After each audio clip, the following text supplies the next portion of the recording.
Oh geez, what have we gotten into now?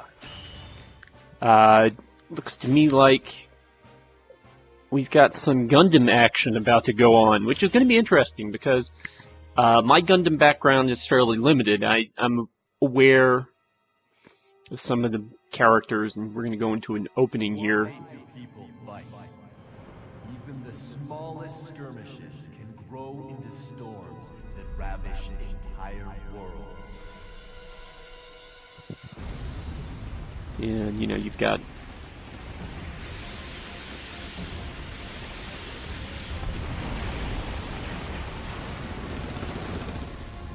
I feel like these are, I mean, you can see New Gundam, which is, you know, Amuro, and I think that's maybe Zeta Gundam next to him. So this is definitely some Universal Century stuff going on right here at the moment. What does the future of humanity?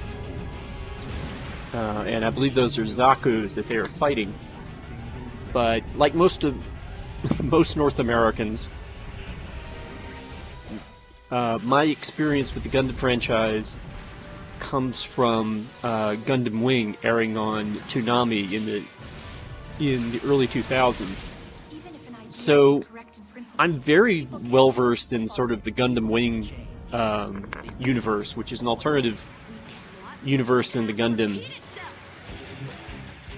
franchise. And here we have the famous Big Zam.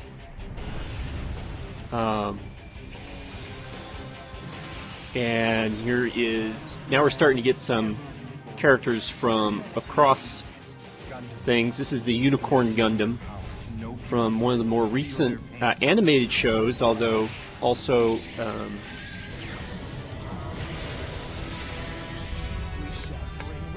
uh-oh. Someday, the world will be flooded with the light within the human heart. To create the future, we have to change ourselves!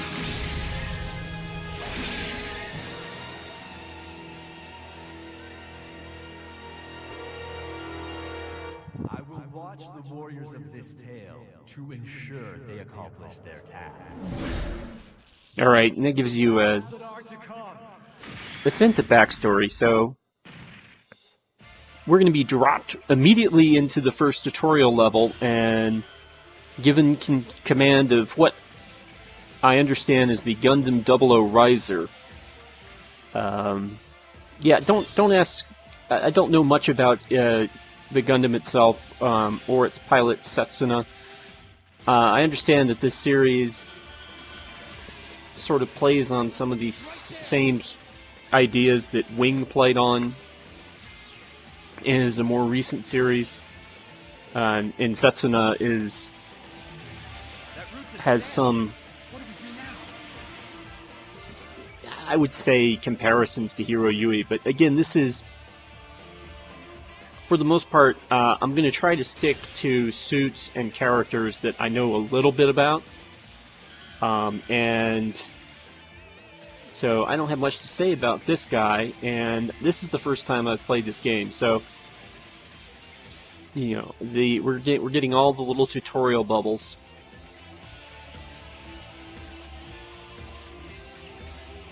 And so we're learning about some of the functionality here. The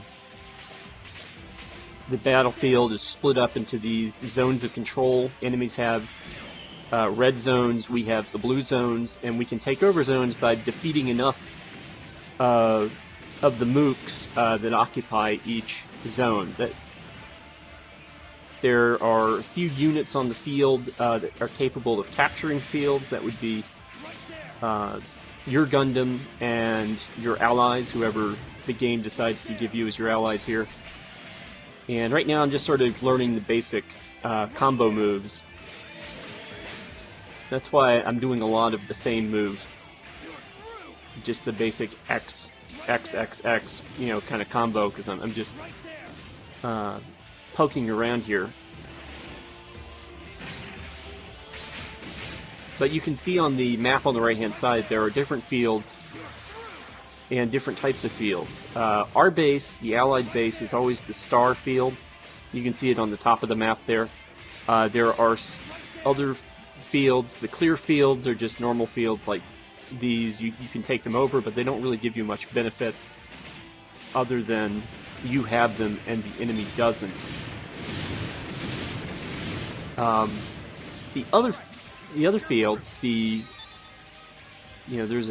can see the wrench field over here in the middle. It's currently controlled by the enemy. That's a repair hangar that can help heal your units if it's in your possession. You can see the enemy base on the bottom. I'm not really sure how to describe that symbol that it has there. But you can't. It's not recommended attacking the enemy base right away. In this case, we can't get to it because it's barricaded off. But the enemy and the allied bases are both have extra defenses, and you need to work the enemy's strength down to turn off some of those defenses before you charge in. And the way you do that has to do with the two red and blue bars here at the top of the screen. Right there.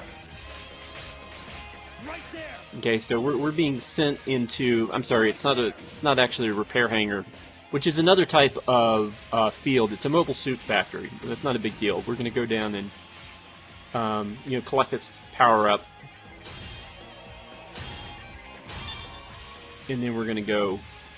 But it does the same thing as a repair hangar does. It's just a different title. See, our battle gauge will gradually recover.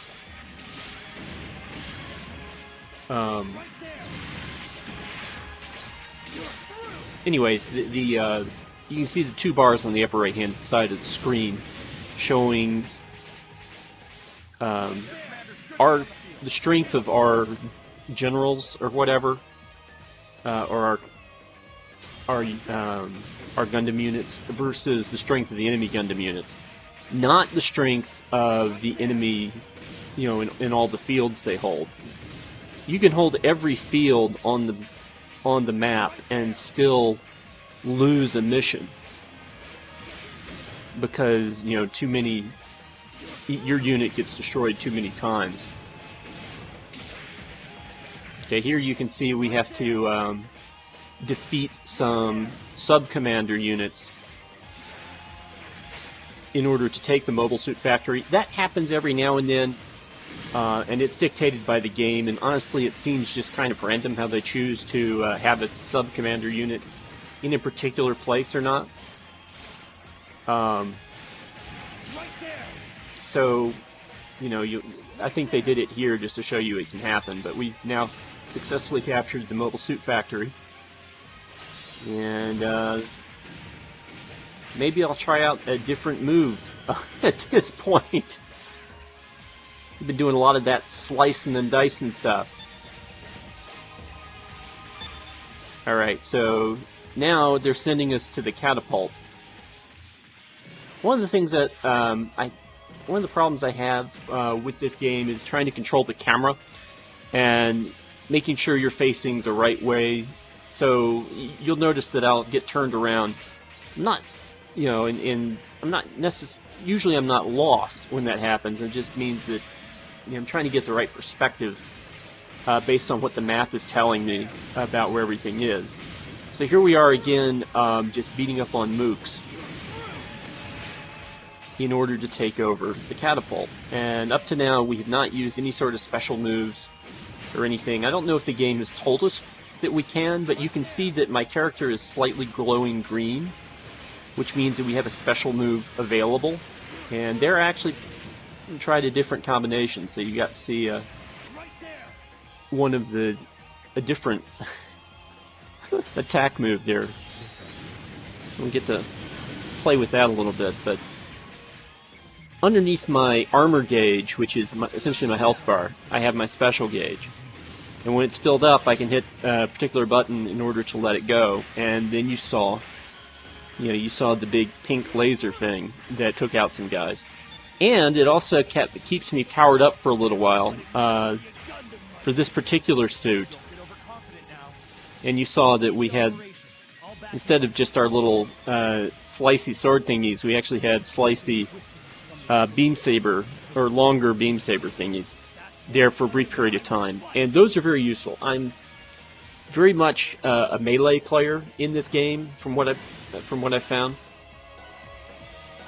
So that kind of attack, you know, I actually like that. But we use the catapult now to transport all the way back over here, and this is another field type. This field is the advanced base. Now the advanced base allows you to summon partner characters. Another Gundam pilot who temporarily shows up with his Gundam, delivers a big attack or gives you a buff or something. It varies depending on who you summon, and some are more useful than others. Here's another special move here with, and again, using the residue from that special move to now just wipe out a bunch of the other people.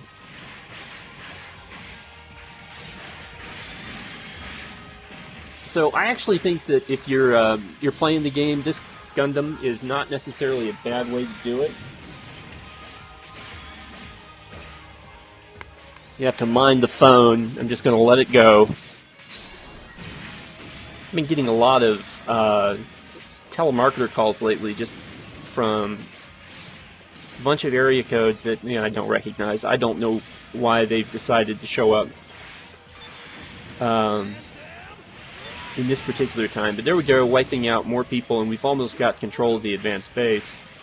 And now we can call in a partner character. Switching to plan B2. And you can see the tutorial thing there. Call me when you need me, Setsuna. So I think that Banagher Lynx is our current partner character, and now our first enemy ace has shown up. When Gundam pilots are on the other team, they're referred to as, well, all Gundam pilots are essentially referred to as aces. But you can see here that Full Frontal, who I believe is from the Gundam Unicorn series, has shown up to take on, or to try to challenge our control of the advanced base. And you can see that Amuro Ray is evidently on our team, since he's from a different series than Setsuna, but we've gone ahead and there he used a combo move to defeat Frontal. And that reduced the enemy bar up here at the red part. So that's how a Gundam Meister does battle. So, as long as there's still some bar, if you get defeated, you can come back. But if there's no bar and you get defeated, then your mission is over. The enemy is breaking. Finish them off. All right. So now we're going to the enemy base because everything else has been captured.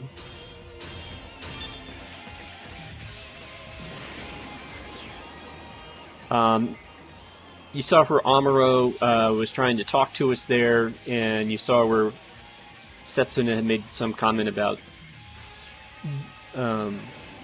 there being no god or something of that nature.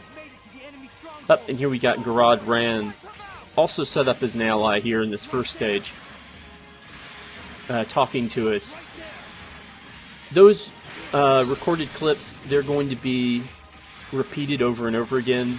They don't say much different. There are a few unique conversations depending on which characters you have out there, but As much as I would like to praise you, I cannot find the words. you know, I don't know how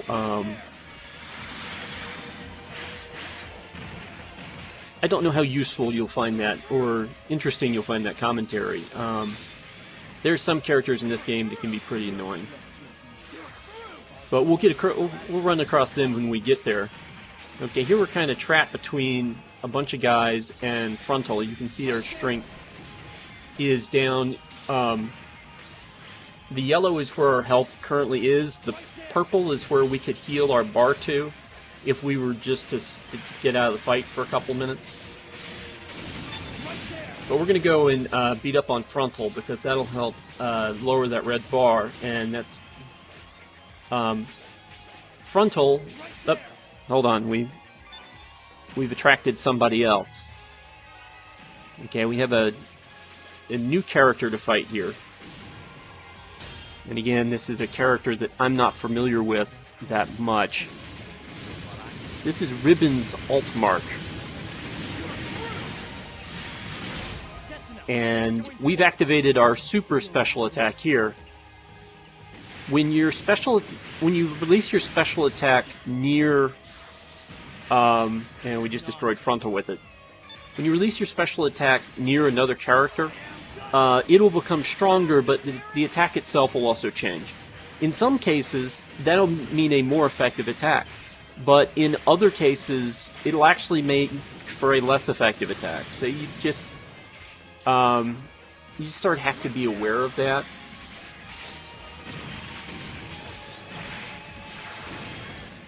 When you and you just have to know it from playing with the character. So Setsuna's special attack, or super special attack, not really that big of a deal. It's, you know, it actually seemed to do more stuff than his normal special attack. But you will find that some of them are more inconvenient than others. Alright, so right now we're just killing lots of people, but in theory we do need to be taking on Ribbon's Altmark. You can see the little arrows pointing toward the boss character. So that gives you some clues as to where they are, but again, if they're not in your camera, you kind of have to guess, and you can guess wrong. And one of the worst things is, you know, getting hit by a surprise attack simply because the camera maneuvered you out of the way. But there we go. We defeated Ribbons, and that got us through the first tutorial level. Will we really be able to return home now? And so I'll be back to continue the opening part of the story next